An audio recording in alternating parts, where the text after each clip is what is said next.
आत्मा को समझना इतना कठिन क्यों है? देखते भी हैं, सुनते भी हैं, फिर भी समझ नहीं पाते। गीता कहती है, आत्मा आश्चर्य है। नमस्कार, आज हम गीता के अध्याय 2 के श्लोक 29 से 32 को समझेंगे। अब तक भगवान आत्मा की प्रकृति बता रहे थे। आज वे बताते हैं क्यों आत्मा को जानना इतना दुर्लभ है और कर्तव्य क्यों जरूरी है। ध्यान से सुनिए। श्लोक 29। आश्चर्यवत् पश्यति कश्चित् तेनम् आश्चर्यवद्वदति तथैव चान्यः आश्चर्यवच्चैनमन्यः शृणोति श्रुत्वा अप्ययनं वेदं न चैव कश्चित्। अर्थात कोई आत्मा को आश्चर्य की तरह देखता है तो कोई आश्चर्य की तरह बताता है, कोई आश्चर्य की तरह सुनता है, फिर भी कोई उसे वास्तव में जान नहीं पाता। भावार्थ, आत्मा इंफॉर्मेशन से नहीं जानी जाती, अनुभव से जानी जाती है। हम सुन लेते हैं पर जीते नहीं, इसीलिए ज्ञान शब्दों में रह जाता है। श्लोक 30। देहि नित्यं वध्यो अयम् देहि सर्वस्य भारत तस्मात् सर्वाणि भूतानि न त्वं शोचितुं हर्षि। अर्थात यह देही यानी आत्मा सभी शरीरों में सदा अवध्य है, इसलिए किसी के लिए शोक मत करो।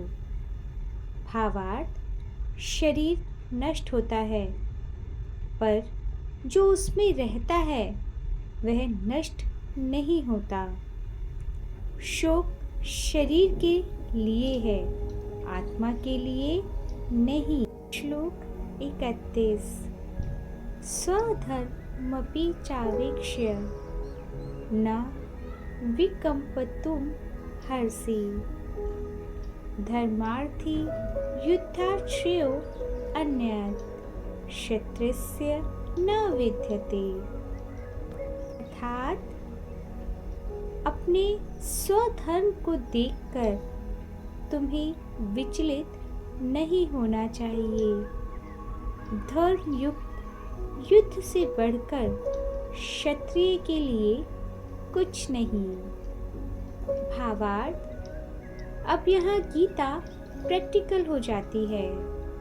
सिर्फ आत्मा की चर्चा नहीं, कर्तव्य की बात। सही काम से पीछे हटना भी एक प्रकार का अधर्म भी है। श्लोक 32। यदृच्छया चौपन्नं स्वर्गद्वारं पारगतं सुखिनः क्षत्रियाः पार्थ लभन्ते युद्धमीदृशम्। अर्थात ऐसा धर्म युद्ध अपने आप मिला हुआ स्वर्ग का खुला द्वार है। ऐसा अक्सर भाग्यशाली क्षत्रियों को मिलता है। भावार्थ, यह केवल युद्ध की बात नहीं है। जब जीवन आपको सही के लिए खड़े होने का अवसर दे तो वह भाग्य है। डर के कारण पीछे हटना स्वयं से विश्वासघात है। आज की सीख।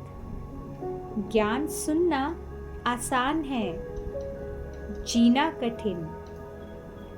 गीता को समझना शब्दों से नहीं, अनुभव से होगा।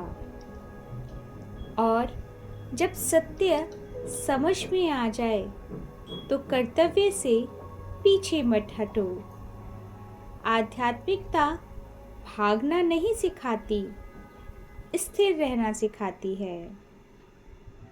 अगर यह व्याख्या आपको स्पष्ट लगी हो तो वीडियो शेयर कीजिए और कमेंट में ज़रूर लिखिए कि क्या आत्मज्ञान बिना अनुभव के संभव है। ऐसे ही गीता के अगले श्लोकों को समझने के लिए चैनल को सब्सक्राइब करना ना भूलें।